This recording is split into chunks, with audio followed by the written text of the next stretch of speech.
race week, the Hungarian GP. So listen, we got updates. Now don't forget, our last episode of Performance Talk, we were here with Bryson talking all that good tech stuff that you all like and that you all appreciate. And also, Thanos will be coming back on, but that's going to be for a special episode. That actually will be for members only in the Wolves Den, where the members get to come into a Zoom call and ask the guests actual questions from each one. So we're going to see how that goes. That's going to be coming up soon. Next week, we will be having that. Also, don't forget, on Saturdays, we have the Quali Live, the Quali Kickback, where we watch live, have a nice debate, time going through that, the whole drop-off zones, also going over other things that happened earlier in the week. Plus, on Sunday, we have Finale Lap post-race. It's a good time. But anyway, let's get to these updates, because we have teams that have definitely done some things that could be questionable, all right?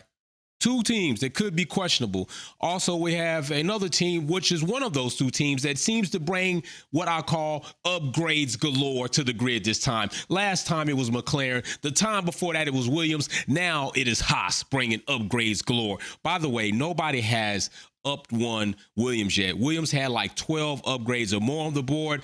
McLaren had about 7, and now Haas has about 7. So nobody's like one-upped Williams. So let's get into these upgrades. Also, do not forget, we just sent out our first VIP member Tier 2 package to Messaker. He got that. Big shout out to all the members and new members coming. I'm going to try to see that list of members that have upgraded their badges, and I will read that list out hopefully sometime this week on the live.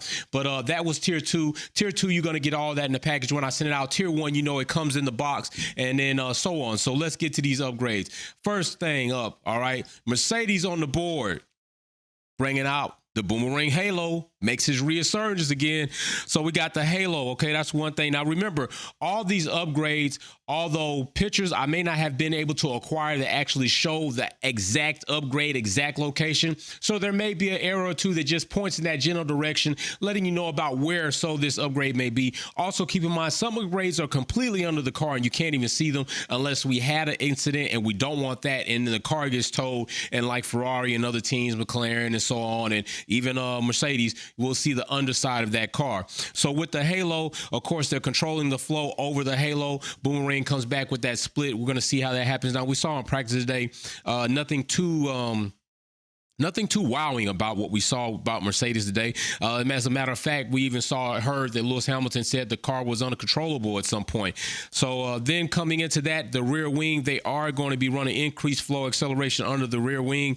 So this is going to be loading and drag. So I think this is Mercedes' most drag type of package for their wing. If they have another one, I don't know, but I think this is the most drag, their most drag setup for that. Next, we're going to have the beam wing area, okay? So you can't quite make it out too much in this picture, but increased flow acceleration under the beam wing. And then next up is Red Bull. Red Bull coming with their beam wing. Now, we did get a good image of that, and they're created a greater local load. So there's going to be more drag essentially in that area to load that rear end.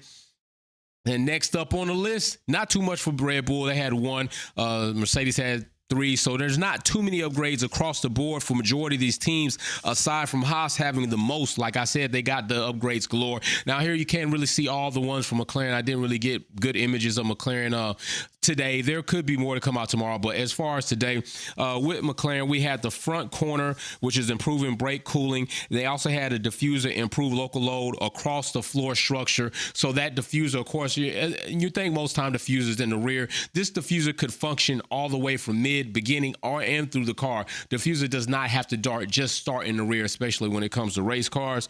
Next, we have BWT. Now, I do like this. I do like this upgrade, this gurney incorporated into the beam wing. And of course, this is going to reduce drag with very little loss of downforce compared to the previous version they had. So evidently a little bit more on the previous version, a little less here, but I do like this gurney upgrade. I do like the way it looks. I just like it structurally. I mean, I'm not saying it's going to work, because we also talked about that in Performance Talk, that just because you got to upgrade doesn't mean it works. Okay, so that's BWT Alpine. And then next we're going to go to AlphaTauri. AlphaTauri, I did not get a good shot of the upgrades, but I do like their car. Their car is one of the most like classic looking cars, even though it's the new one. It just has like a real classy, like older look to it. I mean, it's kind of attractive to me. But Alfa Romeo coming with some upgrades.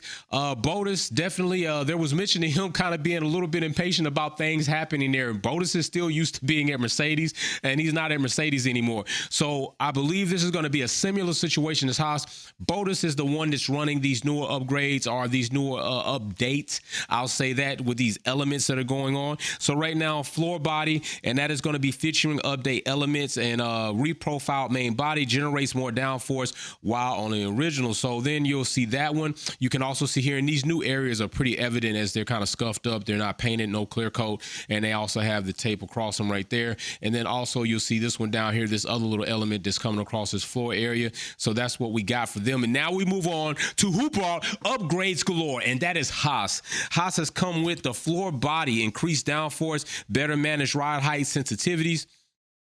Also, as you listen, this is indeed the white Ferrari. We're not going to play any games. We're just going to call it what it is. The floor fences conditioning flow. Then we also have the floor edge, better conditioning edge flows, which interacts with the upload underbody.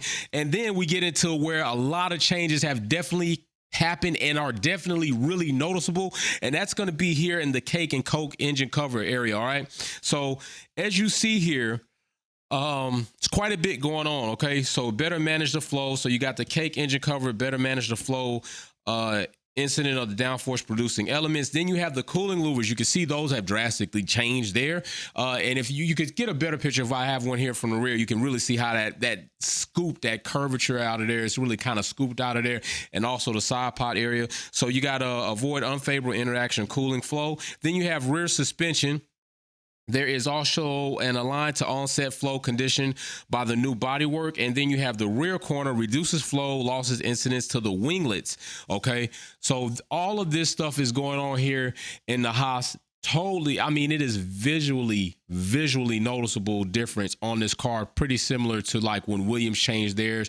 It was different, and also similar to Williams. I believe K-Mag is the only one running these updates. Why is that, do you ask, Wolfpack? Well, probably, I don't really know officially why, but I can tell you that probably why would be the fact that Mick has had more incidents of tearing cars in half, and maybe Haas doesn't want to risk these upgrades. They want to make sure they get data. Plus, Kevin is the vet. I'm assuming that he will give them better feedback as a vet in the game and take care of these upgrades so we can like make it through qualifying, like practice 3, qualifying, and then actual race, so we can extract as much data as we can. I'm just saying, maybe that's why. All right, next on the board, we also have Aston Martin. Recently, Seb announced his retirement. I had been telling you all that Seb was probably going to retire if by next season, the end of the season or so, but it was within the next 2 seasons. I felt Seb was on his way out, and Seb dropped the bomb. He's on his way out. Now, we all know how retirements work these days. Like, you say you retire and then you really don't. Seb is still on the track. Seb was at practice today. Who's to say that with these upgrades, all of a sudden Aston Martin wakes up kind of like McLaren was seen to wake up today, like had a pretty fast car. Now, I don't know if that's because, some people are kind of drawing back, but the real test comes when qualifying. If they're up there qualifying, then maybe they've learned something since they've implemented. Like I said, they had the most upgrades last time, upgrades galore. Maybe they've learned a lot from the data they got now. Now they can apply it. Now we're really seeing the benefits of those upgrades manifest themselves today in the Hungarian GP. Maybe this will be the same thing with Aston Martin going after the summer vacation. We will see. But Aston Martin having another design quirk, and I don't know if you can see it from here. It is the rear wing that's just pointed at the rear wing. I'm going to get in a little bit closer so you can see exactly what's going on there. And bow, there it is. I don't know if this is going to be something that might end up being controversial. I don't even know if it's really going to be something to work. I don't know if maybe a flat edge right there is the best thing for airflow. A flat edge technically is drag, but maybe they want to drag, creating a little bit more downforce. Who knows? But there is something definitely appealing to this. And you see that curvature going back there, a little scooped out area directing some more airflow. I think it's cool. I think it's cool looking. Like, it's cool looking, but we need to know, will it actually work? And that is the thing. Will these things actually work? Just like the boomerang halo making its way back, is this something that's actually going to function well? We don't know. We got to see. That's what we're going to see. And we will see a glimpse of these things in qualifying. Keep in mind, there's like a delay. All these upgrades for Haas don't mean that Haas is going to come out tomorrow in qualifying and knock the boots off. Like, they haven't been doing as bad as Aston. Aston's, they getting dropped off somewhere. But we'll see. Like, we probably won't see if these upgrades will really be that great until after summer break. But it is good that they didn't run the upgrades simultaneously on both cars so they can compare the data and see which one is legitimately doing something. And then, like I said, they still have to go back, pull data, make some changes, come out next time, see where it is. So these are the upgrades we have. Ferrari, Williams, nothing reported. Not to say that something wasn't there, because we've had teams make small changes, but nothing reported, which I don't know if that's technically how it's supposed to work, but maybe it's like, hey, yeah, it's not worth putting on the board. So right now, nothing major for Ferrari or Williams. What Ferrari does need to do is be damn reliable. All right. And what their drivers need to do is be consistent. That's what they need. All right. Kind of like the FIA. Be consistent with these calls.